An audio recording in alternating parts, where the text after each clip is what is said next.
Welcome, everyone. Thank you for coming, those of you who are here with us and then tuning in online. I'm going to go ahead and introduce our speaker today in case you've forgotten his face. It's the beginning of your journey here. So this is Mikhail Shneyder.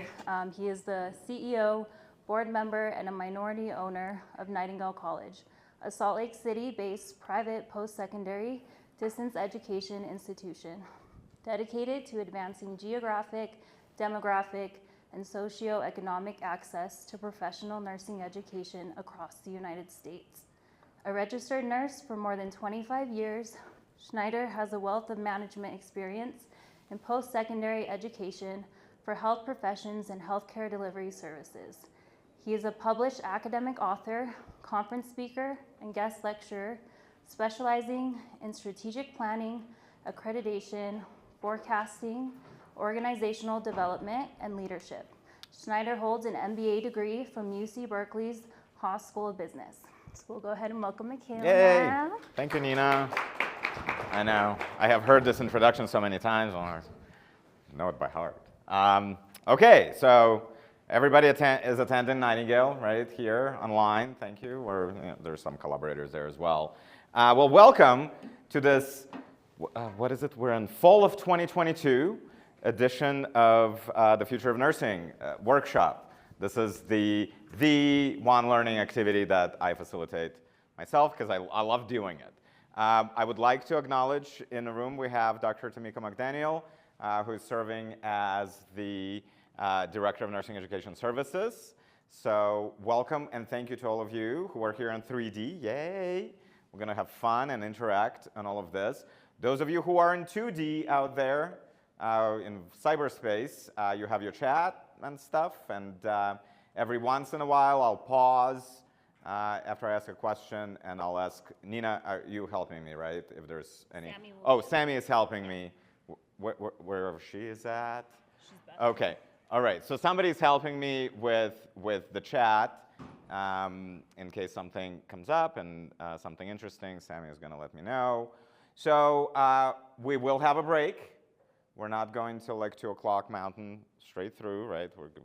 We'll pause in about an hour and 10, an hour and 15 minutes or so, and then do the second half after the break. So for those of you here and those of you out there. In case, well, we didn't say it. We are coming to you broadcasting from wonderful Castle Rock, Colorado, which is somewhere midway between Denver and Colorado Springs. So awesome. Anybody who's like from like right around here? Here? Oh, okay. No. Okay. So are you guys mostly from up north? Yeah. Okay. So like, Littleton. Okay. Yeah. Awesome. All right. So as I kind of pre-warned you in the room, this is interactive. We're going to talk about things and where we are, how we're doing in healthcare and nursing, and then together we'll try figuring out what it is that we can do to make it better, right, for the future, and what really your responsibility as a nurse really is in kind of solving these big systemic issues that we have. What else? Oh, so this is for the purposes of this workshop, and this is for everybody. Please tune down, kind of like volume down on any TV talking head that lives in your head, like from Fox News or MSNBC or whatever it is your preferred source of information that usually is not correct. So remove your political hats off and put on your nursing hat, right? And in order to help you to do that, for the purpose of this discussion, I'll re-ask the question that I always ask in the New Learner Welcome Forum. What is the promise of nursing? What really is? What is our end goal? Take care of the patients. Yeah, it starts there. That's what we do. But yes? To take care of the patients in an unbiased way to provide health care and help to everybody equally. So provide healthcare and help everybody equally in an unbiased way, creating access, so on. Yes, good. And that's, again, that is what we do. Why do we do that? What is, at the end of the day, the promise of it? What are we chasing? What are we after? What are we after in this profession? Why do we provide care? Help! We want to help. Okay, for why? Why would we want to help? What is the goal of this helping? Of Change. the what? To help change. To help change what? The world. Change the world. That's right. Boom. You got that dialed in absolutely. But at the end of it, you can change the world in many different ways. How does nursing change it? What are we pursuing? Yeah. Health. Thank you. We're pursuing health. That is what it's about. That's what we're after. Health, at the end of the day, is what we need in order to do anything else as a human being, right? Health is important. And the promise of nursing is just that. Population health. We do everything that we do, whether it's direct care or some other things and solutions that we're going to talk about later, we do all of that with the goal of improving health and elevating health and make our communities healthier, right? When we're talking about kind of delivering care in an unbiased way and everybody having access to that care and all of that, that is with the goal of delivering health to communities, right? And from there, everything else can become better and evolve. So health, we are pursuing health. Now, so I'll ask you this. Why, before I go into that, show of hands here, you kind of can, online, do whatever, throw up like a little virtual hand. Have you seen, read, or at least aware of the National Academies of Medicine Future of Nursing Report 2020-2030? Thank you. Yeah, so a couple of folks are aware. For those of you who are not, assignment number 1, look it up. National Academies of Medicine. This is formerly known as the Institute of Medicine. This is our nation's healthcare research institution, essentially. It's nonpartisan. It produces all sorts of reports and data. So they have now twice produced a report on the future of nursing. The first time was in 2010, and the 2020-2030 was released a little late because of COVID onset, but it was released last year. So please, the report is very lengthy. You don't need to read all of it. However, there are some executive summaries that are available and other things that you can familiarize yourselves with, what it's about and essentially what the National Academies of Medicine say we as a profession must do and other people that contribute to nursing must do in order for, at the end of the day, health to be here in this nation. Now, so this is just a graphic from the report. And what it says is the following, that we will never thrive as a nation, never, unless we all have what we need to live a healthy life, no matter who we are or where we live in this country. How are we doing so far in accomplishing that? Yeah. I mean, like, does that exist? Not really. Number 2, nurses are catalysts for this change. We're trusted bridge builders who collaborate with people, communities, and organizations to promote good health, well-being, no matter one's background. So kind of back at what you said. And then number 3, for our country to advance health equity for all, the systems that educate, pay, employ, and enable nurses need to permanently remove practice barriers, value contributions of nurses, prepare nurses to understand and tackle the social factors that affect health and diversify the workforce. This summarizes essentially the entire report. Again, I suggest you dig deeper into that to understand what this is and what it means. But at the end of the day, this is what it's about. Now, health equity. What is the difference between equity and equality? There's an important distinction. What does it mean to be equal or get equal? The same. It's the same, right? Every single person gets the same thing. Okay. What is equity? You get what you need to what? To achieve what? Achieve health, right?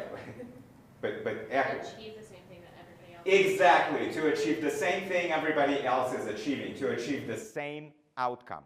Each of us get what we need to achieve the same outcome as everybody else, right? And the outcome that is a good outcome, not just, you know, mediocre stuff. So we're everybody good with that? Okay. Important distinction. And once again, I'll reiterate it for you. You already said it.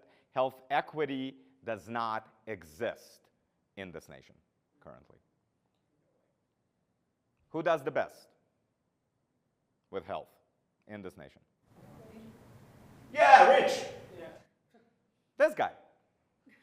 I'm good. Yeah. I came from poverty. That's a whole, you know, other story. Nowadays, I'm good. When I lived in poverty, I wasn't good. As a matter of fact, I was very unhealthy in my mid-20s. Very. Because I didn't have access to what I needed to be healthy. Yeah. Okay. So yeah. So people who have the means, right? They do better than those who don't. What else? Who else does well? People who live where? Let's just divide the country into like urban, rural. Who does better? Urban. Absolutely. Why? More accessible. Absolutely. So there's more access to those things that one might need in order to achieve that outcome that we're chasing. So yes. What else? Anything else? Who does well? People who live in the right place, right? Have the right background, correct? And get and have the means. Yay! Describes the entire US population? By far no. So there's a lot that needs to be done in order for that health equity to be achieved. And that's what we're going to dig into from the standpoint of you as an entrant, new entrant into the profession, or continuing your education like practical nurses. Anybody else practical nurse here? Just one? Yay! Winning! Work the night shift. Thank you for your service. And then showed up here to do this. But you as future registered nurses and practical nurses, vocational nurses, it is important that you understand what your responsibility is in bringing this health equity about, right? Without all of us getting involved in it, all nurses getting involved in it, we're not going to move the needle, as we haven't done in decades, right? Getting worse and worse and worse. And so we're going to dig into the actual outcomes here in a second. But why is health important? Well, survival, it's a nice start. Yeah, like, you know, if you're just surviving, that's probably not altogether thriving, right? So health important to not only survive, but also thrive. For a human to be able to thrive and flourish and do things that, you know, that humans do. Get up to the top of Maslow's hierarchy. There you go, get to the top of Maslow's hierarchy. Right, health is a basic, right? It addresses physiological needs. It addresses actually health. If you look at health comprehensively, it must address all the 4 lower levels of Maslow's hierarchy, right? Everything from physical and physiological being to psychological safety and social connection and then esteem and all of that. All of that is needed in order for somebody truly to be able to thrive. We're good? Everybody good? How are we doing? Well, good here right now, yeah. How are we doing in achieving that as population, as society, as human beings? Not great, no. Are you like meeting all your lower level needs on Maslow right now, currently? No. I can tell you, I don't even know like many of you, personally, but I kind of know. No, it's like, and data absolutely proves that point. As population, we're doing not great at all in our wellness. Wellness and health are multidimensional. That's another thing that I need you to carry out of this. They're multidimensional. They're currently, from research, we have at least 8 dimensions identified of health. So I mentioned physiological, I mentioned emotional, psychological, I mentioned social. What else? Other forms of health and wellness for thriving. Physical, yeah, it's there.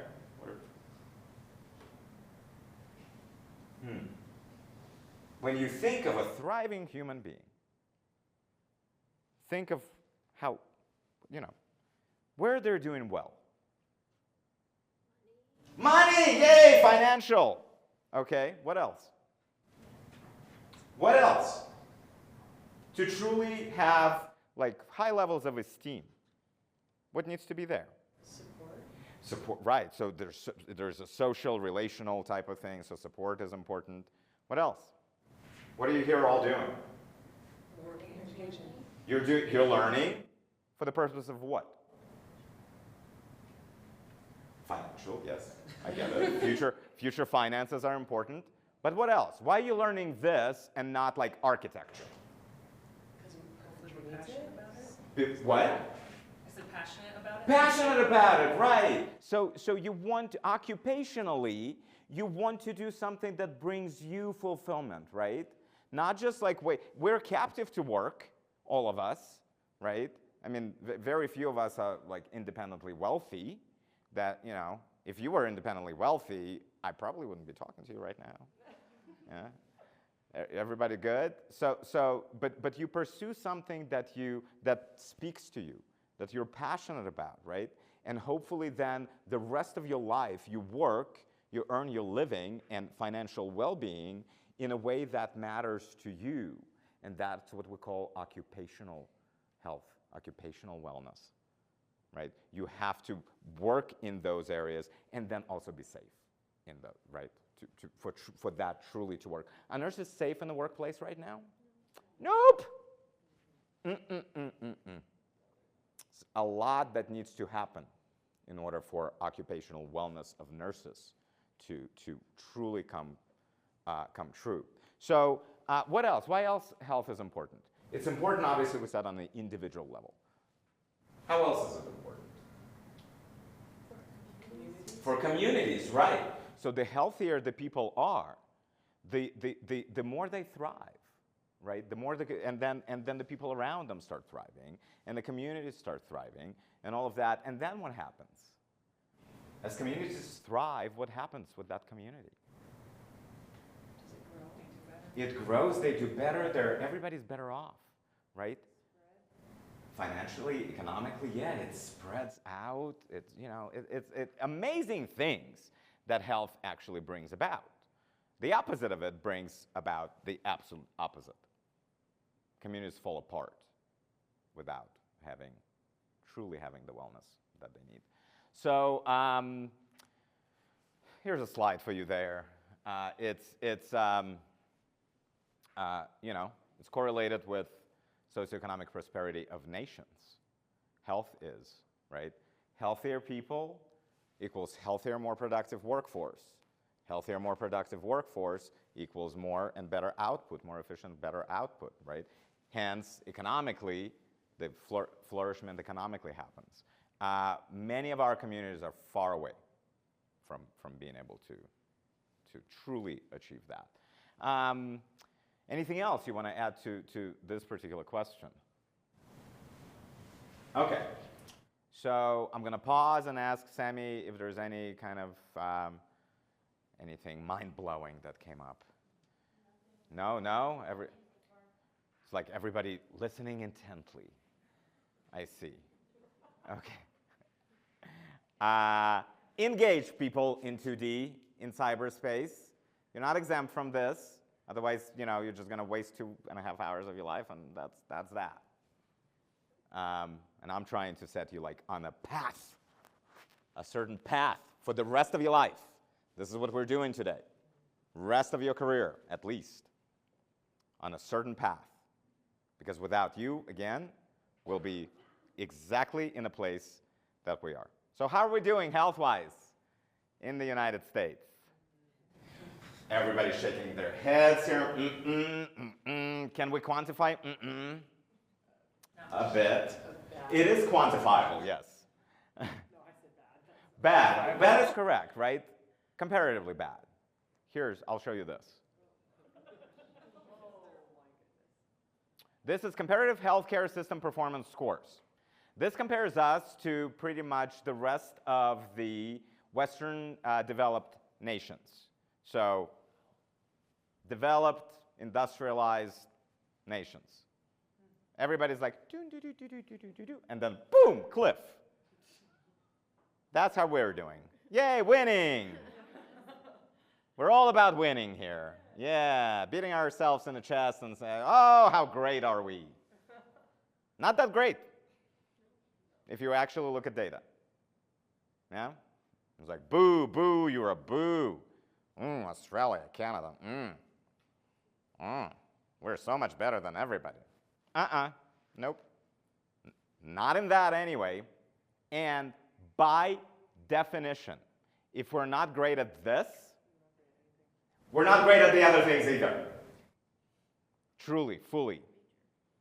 So it's this myth, this notion somehow that we are, it is. I'm a proud American, but I'm like, do I live in the best, absolutely place that gets the best absolute outcomes? No, not at all. Not at all. So something to think about is that, again, that's why I'm asking you to remove your, the TV pundit hat off, because it's just like blah, blah, blah, blah, blah, on both sides, blah, blah, blah, empty air. And I'm asking you to actually look at evidence, actual data, which nursing purports to be an evidence-based profession. And it's not just about evidence when you work with an individual patient at the bedside. That is very important, that you utilize evidence-based practice. But your practice expands way beyond. And you have to utilize other evidence in order to truly, truly start making a difference as a profession. Let's just remind ourselves, how many nurses are there in the United States? There's The what? a bunch. A bunch. I love your data, guys. A bunch. By the way, I learned here in the room, those of you who are in cyberspace, that somehow we forgot to ask you to prepare for this. Apologies. And for those of us who, work here, let's not forget next time to ask the learners to come with, things that are better than a bunch and a lot and bad and all of that. And actual, no, don't be sorry. I mean, it's our bad, right? We forgot to tell you. Okay, so yes. Yes, for about 4.2 million RNs in the United States. Another about, it's approaching, 750, 800,000 perhaps, something like that, licensed practical and vocational nurses. That makes it about 5 million practitioners. 5 million. Do you understand what that means in terms of the proportion of the US population? We should have no problem. Yeah. If all of us actually had this workshop when we've gone through school and then committed to something, achieving certain things, wow, we would be like the best, absolutely best on earth with what we do and health that we achieve. And then by definition, the socioeconomic prosperity that we get as a nation, not just as certain pockets of it, just because some of us, lucked out. So it is important to remember, 5 million. Do you know how much political power 5 million people hold? A lot. All of it.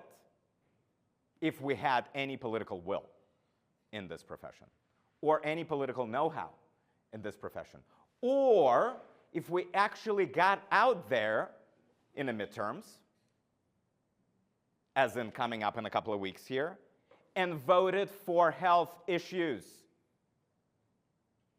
for candidates who actually get it and support it and understand how to do it. The unfortunate thing is like a bunch of them are just clueless. So Schneider for Senate when that comes to it, Later on, though, again, if we get involved, so I encourage you to study your local and state level and federal election stuff in the next couple of weeks. Dig into those candidates. Text them, call them, their staff will answer. What is your stand on X as it comes to health or health equity? What are you doing or what are you planning to do to improve health equity in this nation or in my district or in my town, my school district, whatever it is, and then vote accordingly. But do get out and vote. Now, and in order to vote based on evidence, I'm telling you, TV must die. And half of the internet, Yeah, turn off Facebook. Whoa. Those algorithms are designed to put in front of you exactly what you want to see. That Alexa listens all the time, believe it or not. And as soon as you think sneakers of a certain kind, boom! The ad is on your phone. And that's how we consume. Consume both, products, but that's how we consume information. That is, in most cases, not evidence-based. How are we doing? Great in this room, right? Like we're like, oh yeah, we're ready. I am ready. I'm ready to do this. I'm ready to change the tide. It's going to take a lot of work, peeps. So let's talk about for all these wonderful outcomes that we're getting. And look, the reason it says comparative is because it is comparative, right? Compared to some developing countries in like sub-Saharan Africa, we're fantastic, winning for real. But that is not a proper comparison. Everybody understands? Those nations in sub-Saharan Africa spend absolutely nothing, zero, on healthcare. This is how much we spend. We spend, this is 2019 data, 16.8, and this is, I actually have an updated number a little later, which at that point, about 17%, it's higher now because of COVID, of our entire economy. Our entire economy. Think about it. All the cars, all the milk, all whatever, education services, everything that we have produced in 2019 in the US economy, 17% of that was spent on healthcare. It's an incredibly large number. And look comparatively where everybody else, our comparison group is, and where we are. So everybody, kind of hovers around that 10% of spend, like that's about, and then the winners, that's us. per capita. Per counted person, counted in census. Almost $11,000 per year per person that is counted. Now, has everybody access care for that spending? Nope. We divided it by everybody, not just those people who had access and spent. And that's where, Switzerland. They're like in the second place at much lower and much better outcomes, might I add. Let's look at this. Yeah, so this is us. This is kind of like the outcomes, relative outcomes there, and relative spending here. Everybody gets like around the same. They're like relative comparison of outcomes to spending. And then us spend the most to get the least, outcome-wise. Scared yet?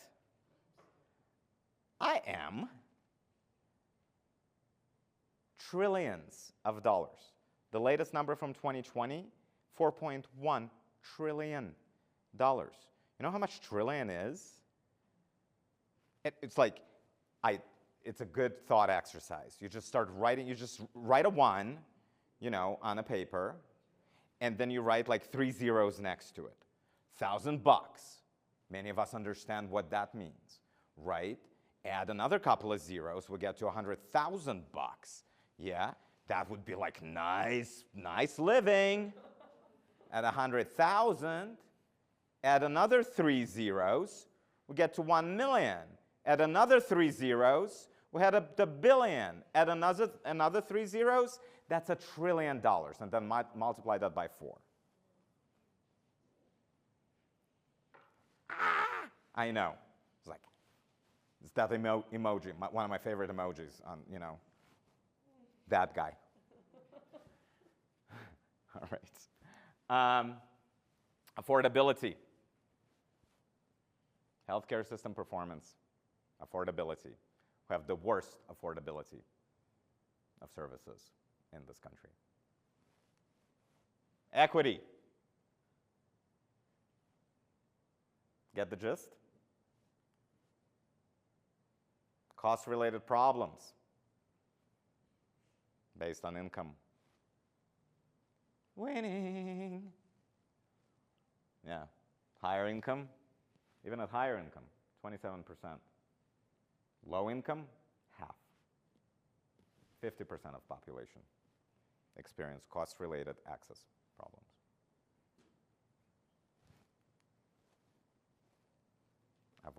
Avoidable mortality. Winning. Don't even have to point right where we are because the letters are so small. Find the worst, that's us.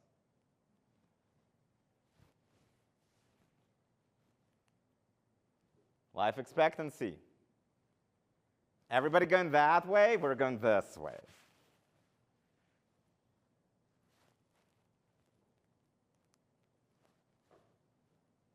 Suicides. Now, this data is outdated now, 2017. As a matter of fact, the latest studies, and there's not a comprehensive study across the US yet, but through COVID, we have become so isolated and so lonely that number has shot up significantly. Suicides are up. How are we doing with survival? Yeah, forget thriving. Surviving is an issue. Winning! Adults with multiple chronic conditions. That's more than one. 29% of the population. If you take those who have at least one chronic condition, we're approaching half of our population. Half.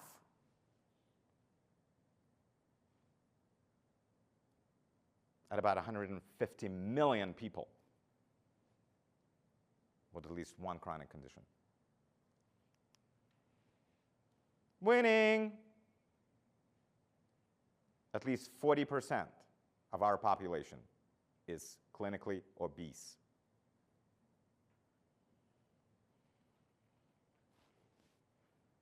And yet, what the TV tells us, oh, it's okay. Beauty is in the eye of the beholder. Well, we're not talking beauty, we're talking health.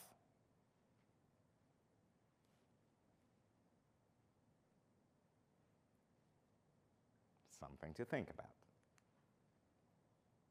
That one we're not doing as, oh, no, yeah, this one is still, this is the physician supply. For all that monies, we get the least number of physicians per capita, or per 100,000, or 1,000 of population, 2.6 there. Visits per capita, we're kind of not the lowest, but why Switzerland and New Zealand are lower than us? Visits per capita to physicians.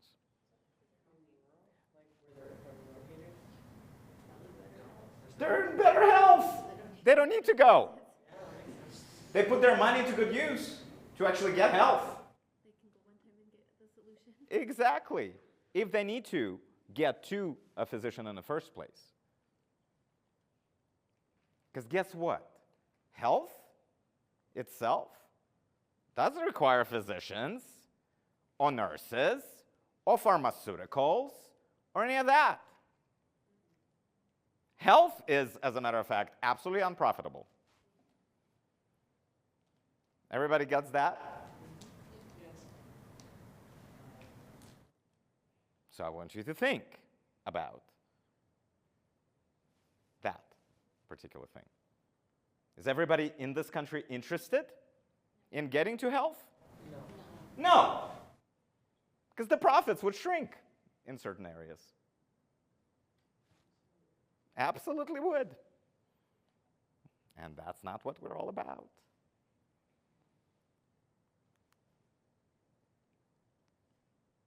Bottom line, we rank the worst in mortality amenable to medical care. The worst in infant mortality across the developed world. Infant mortality. We, as a matter of fact, on the mother, so mother mortality, based on pregnancy complications and delivery complications, we rank about 47th in the world. 47th. Like behind the former Soviet republics of Kyrgyzstan and Turkmenistan and whatever other stuns are there. And again, they don't spend nearly as much on this. Life expectancy, the lowest. Suicide rates, the highest. Obesity, the highest. Prevalence of chronic conditions, highest. Cost-related exits, on and on and on. Health equity, worse. Yet we spend the most in absolute terms and relative terms. Why are we doing so bad? Of what?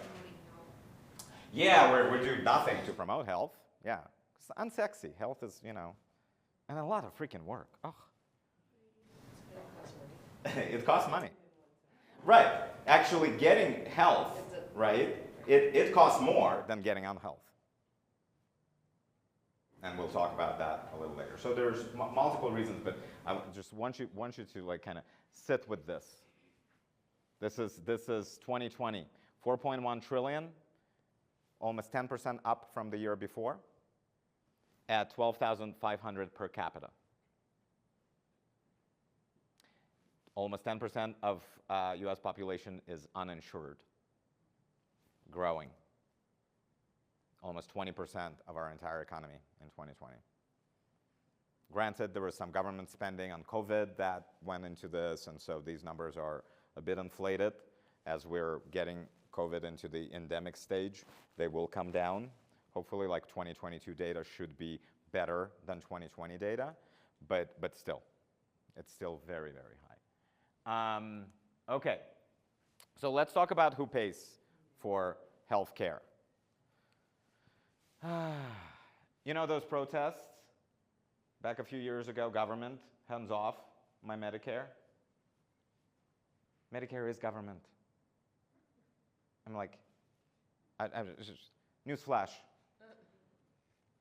It is taxpayer-funded insurance that is administered by the government. So the government cannot just like take hands off the Medicare because they are Medicare and Medicaid. The what? But they don't want you to know that. Well, I mean, people don't know where their stuff comes from because they listen to Exactly. They don't know if they lose control. Yeah, this the information that comes. Yeah. Mm-hmm. Okay, so now, so this is insurance. Insurance conversation. Medicare spends the single highest payor or the single largest payor in the United States is Medicare.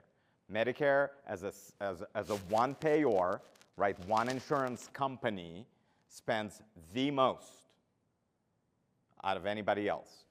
All private insurance combined, it's higher, but those are multiple companies. Everybody understands that?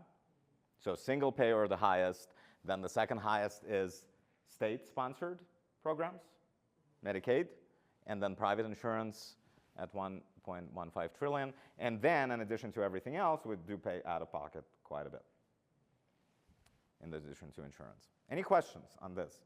Any discussion? So let's talk about this. Whom does Medicare enroll? Yeah. It's like old this way. Taxpayer supported. Young? No, not really. I mean, young, working, it's private, right? Private insurance. Who needs more care? The older you get, right? I mean, you get into your like late 60s, early 70s, I'm like, oh, I want new hips.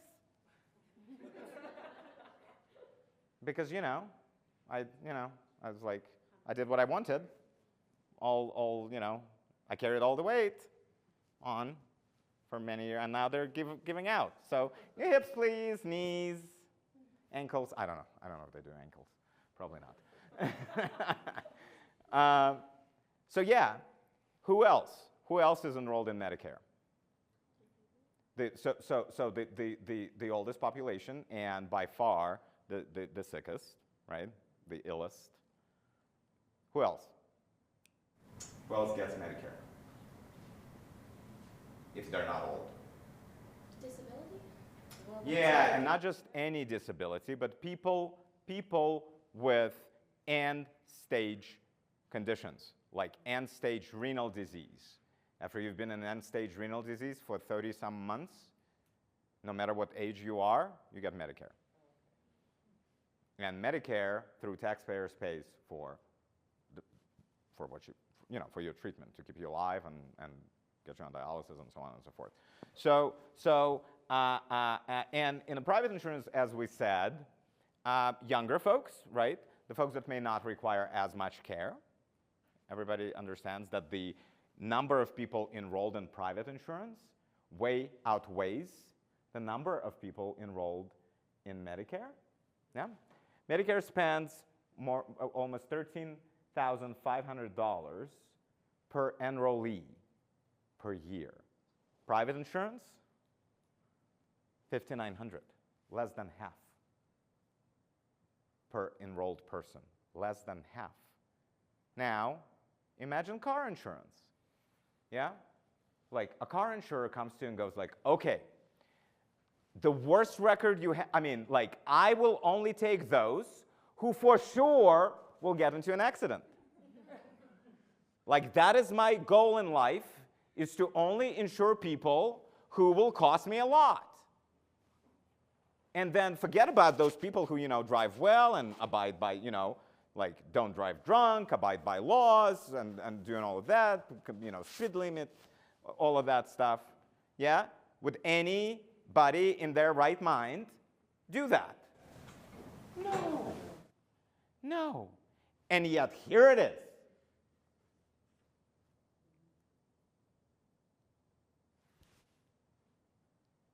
I want you to sit with this just for a minute. Is our payor system in its right mind? Thank you. It is not. It hasn't been. We'll talk about how this is different from everybody else who spends less and gets better outcomes. How is it different? Does anybody know? Well, it's not like, I mean, people spend money. I showed it, like, in Switzerland, they still pay for it, and New Zealand. So it's not free. Is it offered at a different rate? What is one biggest difference between the US payor system and all of the rest of our comparison group, all of the rest of the developed world? They're not all private, no. Everyone has access to healthcare. Everybody has access in other systems, yes. But what else? From the payor standpoint, yes. Is it like are the costs like different in those countries? Like, I mean. Not really. I mean, care costs money. What's different is the insurance system, the payor system. We have multiple. We just discussed it, right? We have many payors. A very fractured payor system. What do they have? The rest of them. All the rest of that group. Just one. One payor. And everybody is enrolled in that payor. And the payor is the government. As in, taxpayers pay taxes, everybody pays into the system, and everybody can use the system, and the system is cheaper, and the system produces better outcomes. Single payor. We're going to talk about waste in our healthcare system in a minute, and you will see that one of the largest numbers is because of how fractured our system is. Our system is not even a system. It's like a bunch of little, system is something that, works together and kind of, right? We have a non-system system. And not health care, but really sick care, non-system. Yay, winning, getting great outcomes. So this is an important piece to remember. And the concept that I'm describing to you in insurance, it's called risk pooling. As in, auto insurer, in their right mind, would enroll a kind of a variety of risk factors into the pool, right? And yeah, if you have higher risk factors, maybe you'll pay more, and you don't in a single healthcare payer systems. Everybody sort of pays the same percent of, contributes the same based on their income into the system. But so higher risk, you pay more. Lower risk, you come in and whatever. And then if anybody gets into an accident, obviously I pay out. I mean, they fight it, but they'll pay out at the end of the day. But the risk is spread out, right? In our healthcare system, highest risk concentrated in Medicare, second highest risk concentrated in Medicaid. Why? Whom does Medicaid cover? Disability, low-income people, yeah? And as we said, the lower your income is, the worse your health outcomes will be, on average. So the highest, and then the working, kind of more, able, not as much care needed, enrolled in the other stuff, and a lot of profit is made there. Whereas we continue paying as taxpayers for all of it. I just want you to just pause for a second and realize one thing, that no matter what it is called, we all pay for it. Government doesn't have its own money. It is our money that is being used here and here and here and here. We already pay. We just get crappy outcomes for a lot of money that we pay into it. And the system is not working. The payor system is not working. There's no risk pooling. right? The Affordable Care Act meant to, encourage people through some tax consequences to enroll into insurance, younger people. And what young people do? Oh, forget about it. I'm good. I don't need that. And then when you arrive in your, late 60s or early 70s, you go like, new hips, please, taxpayers.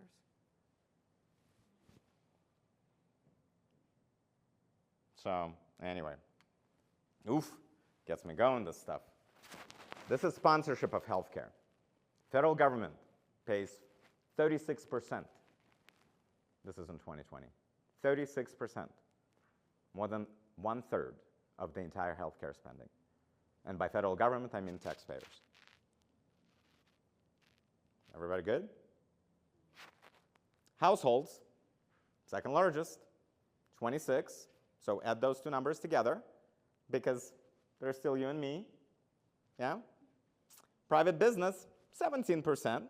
State and local government, you and me. Add to that other private. So about 75%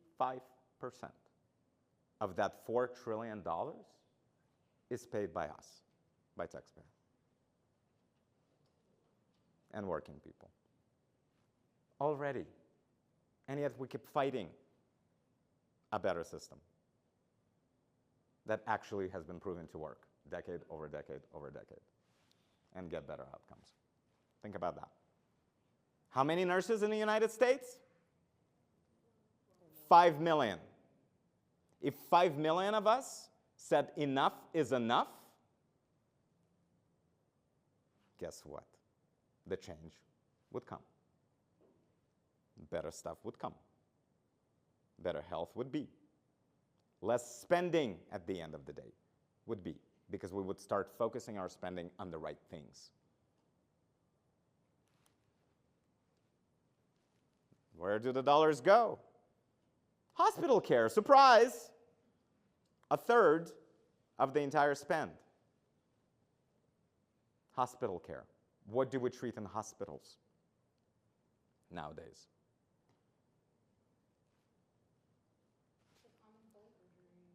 Yeah, well, sometimes, yeah, because people are, just get to ER because they have nowhere else to go to check them out. Yeah, I'll tell you a story. It's a true story. Just happened. So, my husband fell on a street, tripped, fell, went down, straight arm, then ouch, yes, oof, oof.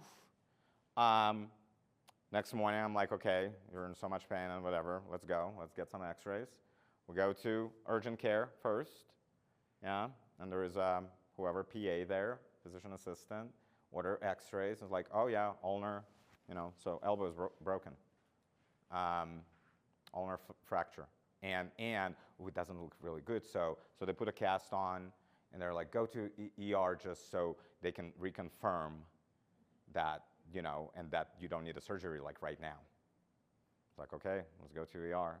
So a resident in the ER like fumbles for 15 minutes to trying to upload these x-rays to look at them. I never see them, because I'm like hovering, whatever. And then she's like, yeah, but no surgery required, go to an orthopedist in a week. We get a bill for that 15-minute stay in the ER of $1,400. And when he goes to an orthopedic surgeon in a week, guess what? There is no freaking fracture.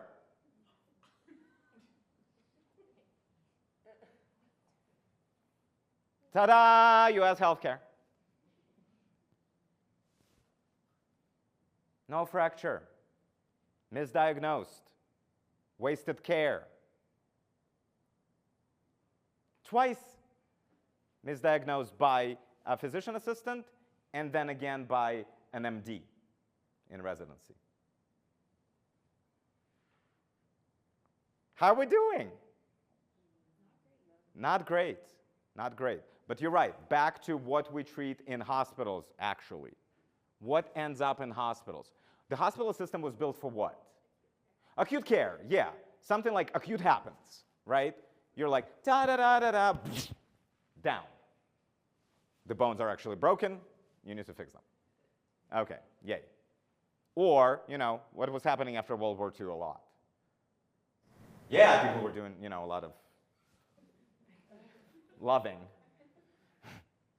and then birthing a lot of babies. And so we need needed places for people to be able to birth babies because there's many of them, baby boom. Heard of that one?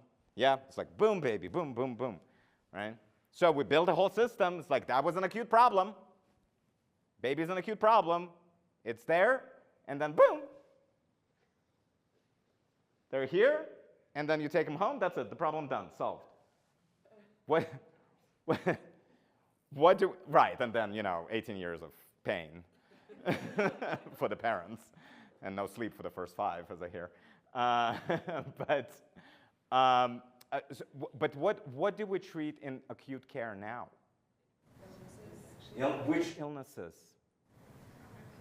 Chronic. We treat mostly exacerbations of chronic conditions in acute care because we're so, again, unhealthy as the population.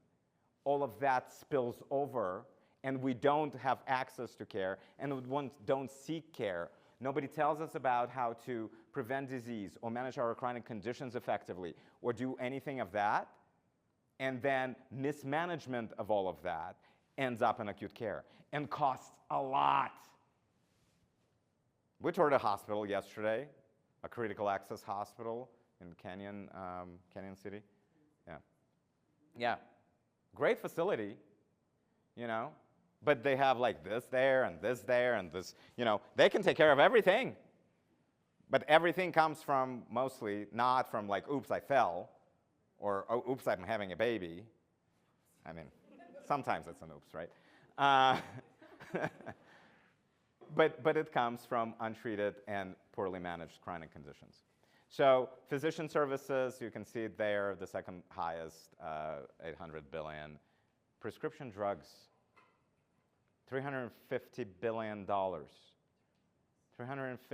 billion. Because what? Again, TV must die. And pharmaceutical TV commercials with it. Because who wouldn't want to twirl, in the hills like she's doing? It's like, oh, I've just taken this, and oh, I feel lovely, and oh, everybody should have some of that. Ask your doctor if it is right for you. Because inevitably you'll take it and we'll go twirling in the hills. Like Maria, singing "The Hills Are Alive." With the sound of music.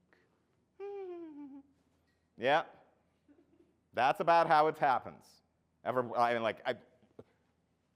Every single commercial break, there is something. Oh, your butt is itching. Oh,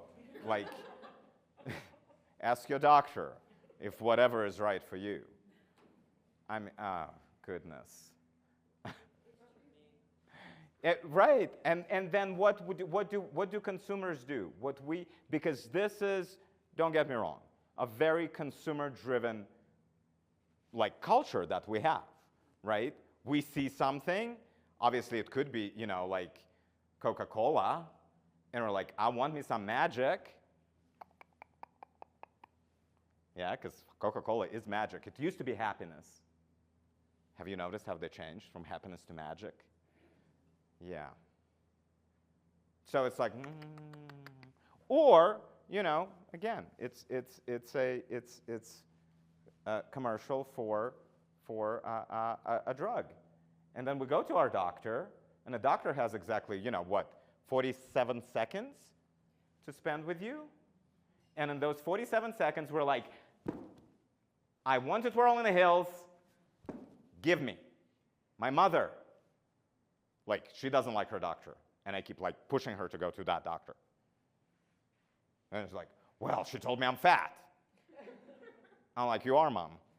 I'm like, I can't help you. But why can't she solve it with, whatever ails her with a pill? I'm like, because she told you to lose weight. That's and all your problems will be solved. Everything that you're experiencing, or most of it, yeah? Or like, oh, sniffles. Give me an antibiotic. I'm like, mother, it is not bacterial. Antibiotic will do absolutely nothing. But that's me, like, managing it from home on that front. Like, most doctors will be like, you know what? You want an antibiotic? Here it is. And then, superbugs. Woo! Dealing with them everywhere.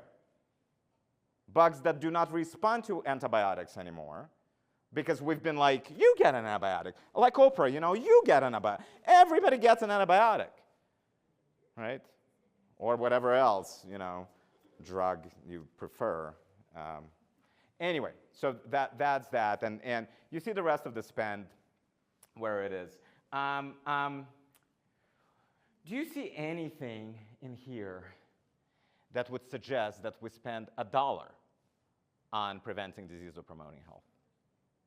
Nope. Absolutely not. Because again, health, why would we spend on it? We wouldn't make any money. And we'll finish this portion with the estimates of waste. So let's talk about it. Failure of care delivery, somewhere between 100 billion and 165 billion. What does that mean? Failure of care delivery. Give the care that you're saying he will give? Right. So unable. Right. So it's unable to deliver care, but like why? What are the reasons? People can't. Or care, not the unable to deliver it, but the care fails. Improper education. Right. People like, there's a highly publicized and I'm not suggesting, and I'm actually suggesting that nurses should not be criminalized for making errors, but error. The rate of error. Because what? We're understaffed, we don't have time, the systems are not built to prevent error, right? And then in school, we're like, oh, C+, I passed. Yay! No. C+ is okay for the catalog, but catalog is a piece of paper. C+ is not okay for your future patient. Absolutely not. Think about that. Do you want to be part of that statistic? Failing to deliver care through error and other things. Failure of care coordination. What is that?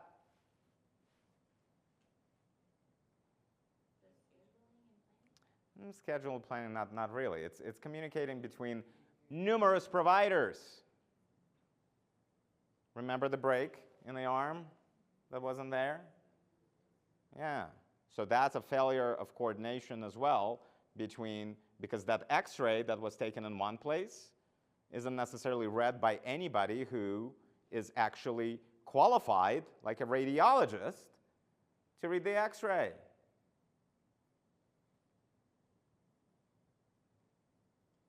Care coordination did not happen between the providers.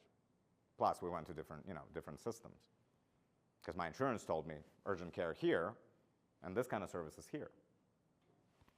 Absolutely not connected with each other. Yeah? And who ends up coordinating care? Yeah, my mother. She's like, eeny, meeny, miny, pulmonologist is my next stop. I'm like, no. Nutritionist is your next stop. Not pulmonologist. But anyway, so overtreatment of low value or low value care. Overtreatment, right? Remember the cast that wasn't necessary? Remember the ER visit that wasn't necessary? Pricing failure. You know what happens? every single payor, negotiates with every single provider. And then as consumers, what? We're oblivious to what costs what if we have insurance, right? It's like, oh, cost me 20 bucks. Talk about that a little later. Fraud and abuse. It's there. And then look at this next one. Administrative complexity. This is close to $300 billion. You know how much good food you can deliver to poor communities for $300 billion? And the only reason we have that spend, no other nations, developed nations have it, is because we have multiple payor, multiple provider system. In some countries, single payor, so in some, like the UK, the government actually operates all of it, the payor side and the provider side. Now, in some countries, other countries like the Netherlands, they have single payor, but the services are provided by private providers, entities. It's just, there's only one negotiator. You know how like the Biden administration here lately said, okay, enough is enough, and the Congress passed it, that Medicare actually is going to, the government, the CMS, is going to negotiate and set prices for Medicare recipients with the pharmaceutical industry. That's been prohibited by law for a very long time. Whatever the pharmaceutical industry said, that's what they paid. This pill is $100, cost them 1 cent to produce.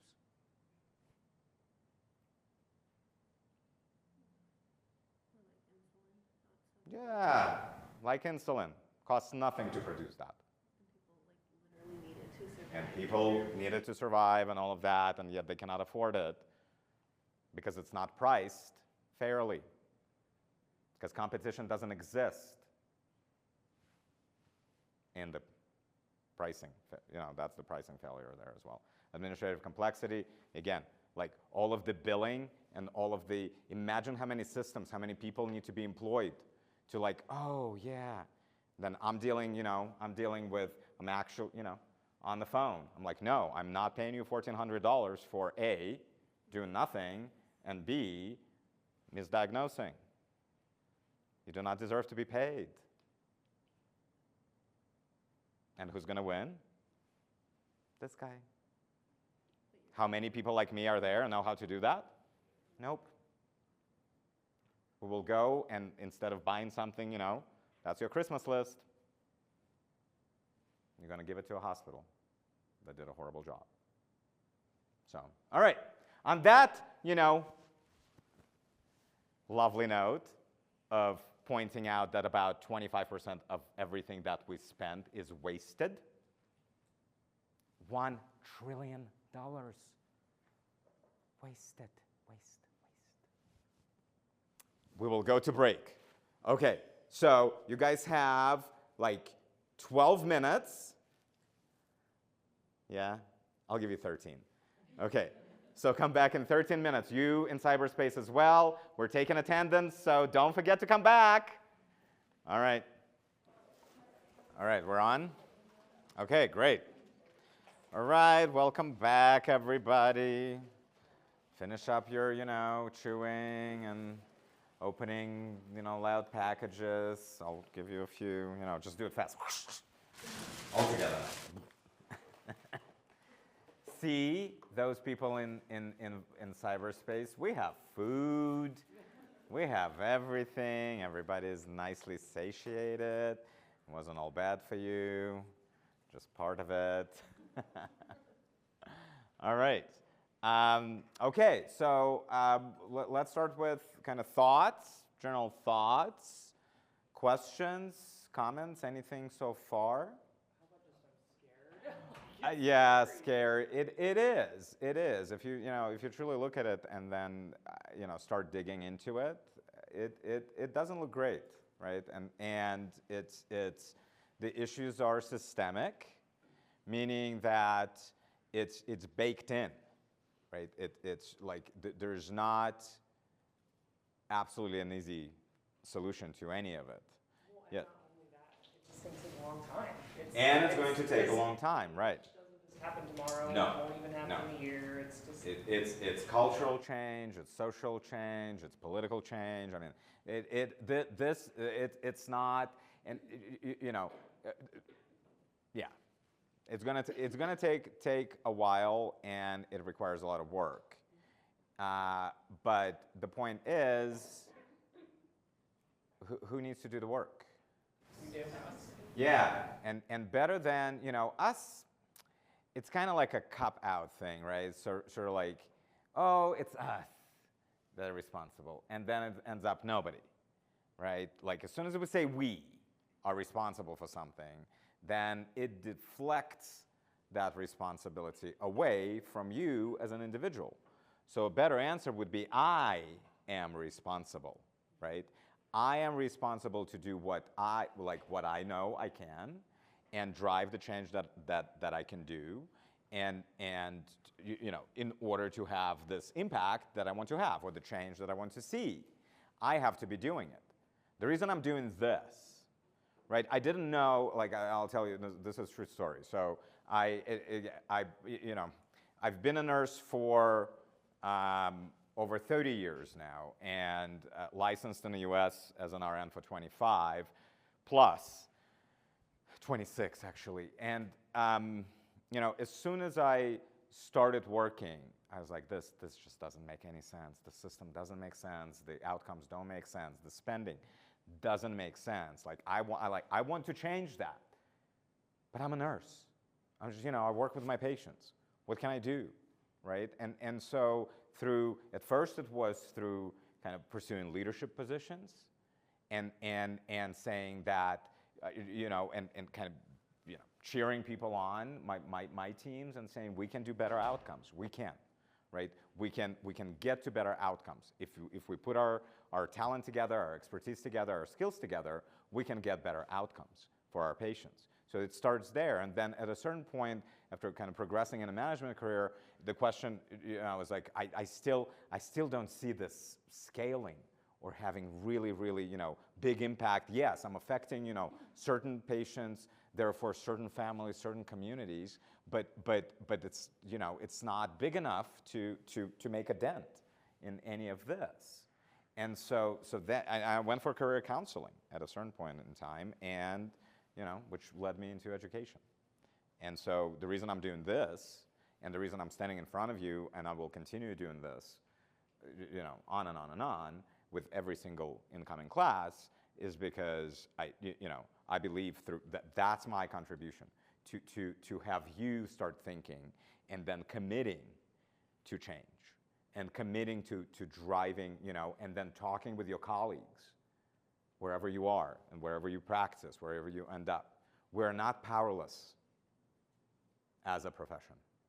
There's 5,000 of, I mean 5,000, 5 million. 5 million of us. If we're really, really committed to it and really started doing something about it, the change will come sooner than you think. It's just getting to 5 million people is kind of difficult. Therefore, you know, I'm getting to a few hundred today, and then you guys, you know, 6 degrees of separation, before you know it, 5 million are engaged. And we're, you know, everything from voting to doing other things that are absolutely in our power to change. And so that's what we're going to talk about here at the second half of, you know, sort of digging, looking at certain things, and then kind of brainstorming, you guys brainstorming and saying, like, what can I do? What can I do as an individual, as a human being, as a nurse? What can I do? Though, before we go into that, other thoughts. Everybody agrees, though, that something needs to be done, right? Yeah. And that waiting for some magic gnome to come and do it for you, it's like, oh, Harry, if only Harry with his wand, you know, came and fixed it all. We have a Voldemort on our hands, people, here, right there. You can see it. So we got to do something about it, right? Without waiting for Potter. Everybody, yeah? Everybody agrees, yeah? Even those who are not making eye contact, yeah, good. somebody's writing down, I have to do, I must do things from here on out, starting today. It does start today, people. And we'll recap all of this. But anyway, other comments, thoughts, questions, anything in the cyberspace, Sammy? You decided to catch up. Okay. Oh, right, because we're on delay. Yay, technology. I still don't get how it works anyway, but, I'm like, it's like Star Trek, and I'm somewhere there on the screen. No? Nothing? Okay. All right. So anything else here? No? Good? Everybody ready to jump into, let's do something about it? Okay. So we've talked, this is little. We talked about some of this already, but what we're going to do is we're going to take each one of these and then start talking about what solutions can be. So at first, maybe having kind of connecting discussion of why those factors are affecting our outcomes and our spend and all of that, and then go through this brainstorming of what it is that each of you is going to be doing. So socioeconomic and environmental factors that affect health. As a matter of fact, that is the top of the list of why we are in such a poor health. So let's talk about, we talked about poverty, generational poverty.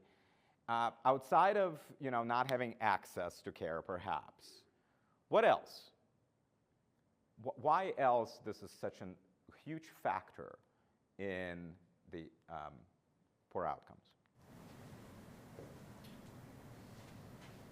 Because we have a large population of that.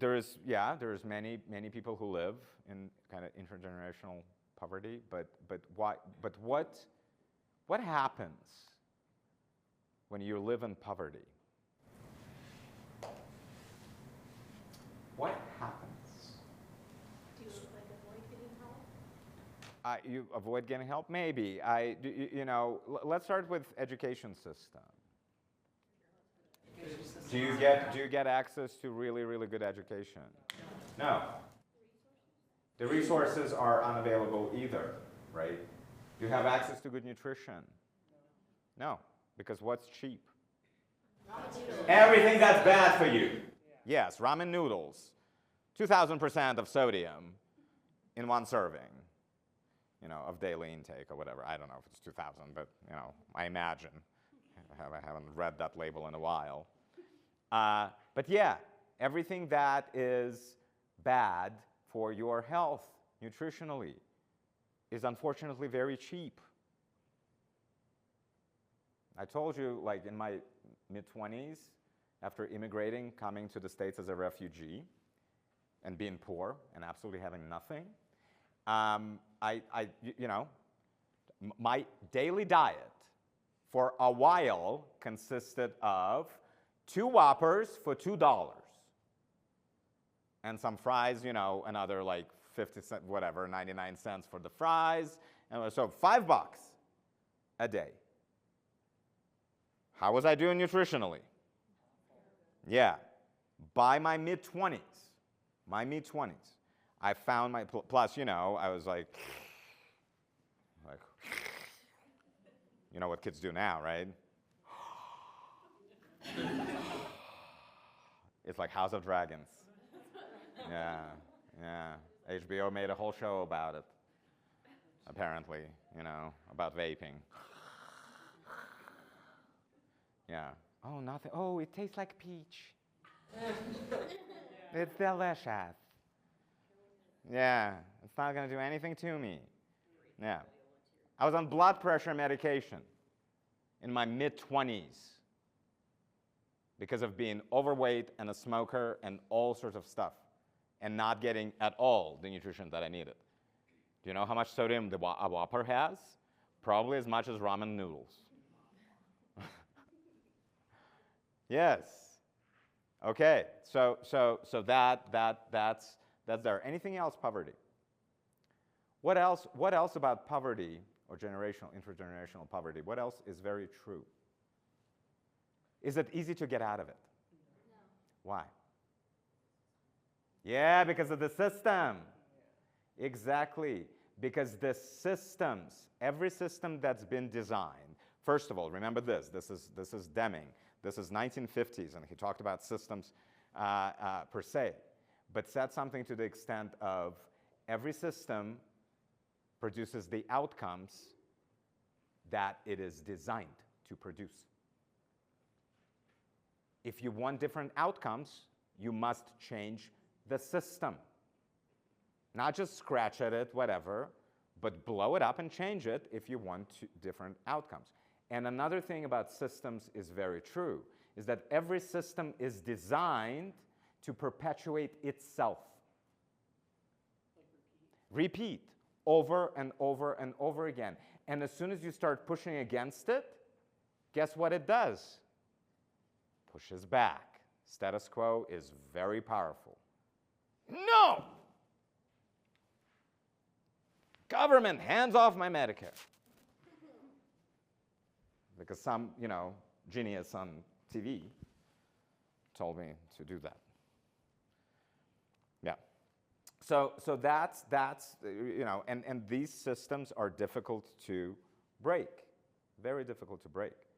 We here at Nightingale are fighting a very, very entrenched discriminatory system that is called first-time NCLEX pass rate policies, public policy. The government, in their infinite wisdom, decided that somehow, if you don't pass on the first attempt on your licensure exam, your school has failed. Although, this guy failed on the first attempt. Did my school fail? I don't think so. Did that hold me back from practice and from doing what I do? Nope. Yeah? And yet again, it's not. Well, no, that just had horrible anxiety going into the exam for the first time. I passed it 30 days later, like within, took an hour. Horrible anxiety going into it because I was poor. And the rest of my life, not, besides like getting out of poverty, which nursing is one of the best socioeconomic mobility vehicles in this country. One of the best. And yet, we hold people who are not white, female, high income, went to a good school, from the profession, actively. So that system, nobody designed the system thinking like, oh, we're just going to we're going to ask for this first-time pass rates, and then we're going to shut down schools who dare not to get that. And the schools have adopted, absolutely adopted. Any of you tried admissions anywhere else before? Mm-hmm. How many years? 3. Mm-hmm. There you go, 3 years, 4 years, and then no, not good enough. Stay where you are. You didn't go to a good school, you didn't get good GPA. You're a dummy. No, you're not. But that's how, and then community colleges, they'll admit you'll never graduate if they're not 100% sure that you will pass on the first attempt. Yeah, over and over and over. And people fight to protect that. Fight actively to protect that system. And when you ask, well, why? Well, we've always done it that way. That's the answer. Like, please, it is insanity. Please show me one shred of evidence, actual science that exists to support these policies. Zero evidence exists to support this policy. We're going to be publishing in a few months, which is like, it is going to blow people's heads up. And we're showing. If you're, without even adjusting to, and this is nursing, remember we wanted to diversify the profession? Yeah, like 2020, 2030. 2010, they told us, we need diversity in the profession. Right now, 81% of RNs are white. You know how many white people are in the US population percentage-wise? White, non-Hispanic? No, but I don't think 59. Does the profession of nursing reflect demographically the population that it serves? No. That's one of the problems of us not getting the outcomes that we need to get. So here's our data. This is not adjusted for academic preparation, previous academic preparation. If you're a white female and you come from, so you don't qualify for Pell Grant because of high income, high family income. You have, out of the gate, not adjusting for academic preparation, 78% chance of passing on the first attempt. If you're a non-white male that is a Pell recipient, meaning coming from poor, lower socioeconomics, 32% on the first attempt. Almost 80 on subsequent attempts. And then white females with high income get to close to 100 without previous academic, adjusting for previous academic preparation. So what it tells you, and because the system has been set up, and we're like, why isn't it diversifying? Why aren't there black males in the profession? Well, because we hold them back actively by establishing the policies that the system establishes. That's why. There's no magic to it, again. It's designed. It's systemic. Number 2, preventable cause of death in the United States. Guess what that is? Preventable. Fully, outright preventable. Number 2. What's number 1? The what? No. Oh, God, no. I hope not medical error. Number 1. Number 1 cause of preventable death in the United States. What do people die from? Heart disease. Yeah, heart disease. Fully preventable. Number 1. Number 2?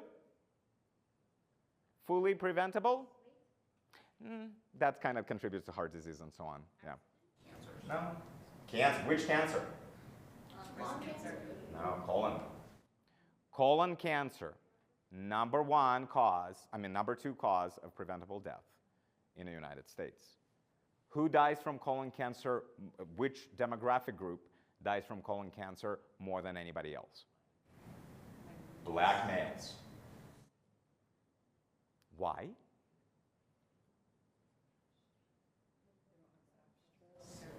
The what?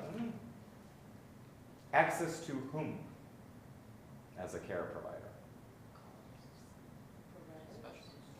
To providers that are black male, that they would trust.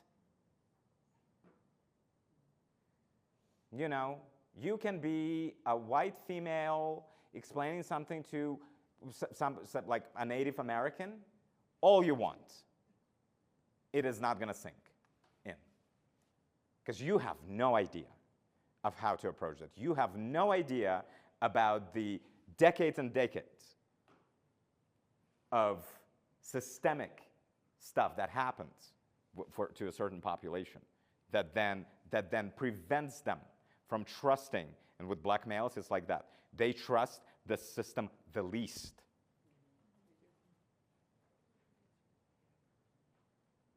There's no trust. You walk in a room with that patient, they have no trust for you. All your licenses and all your degrees and whatever else assigned. Guess what happens when a black male provider walks in that room? Yeah, instantaneous trust.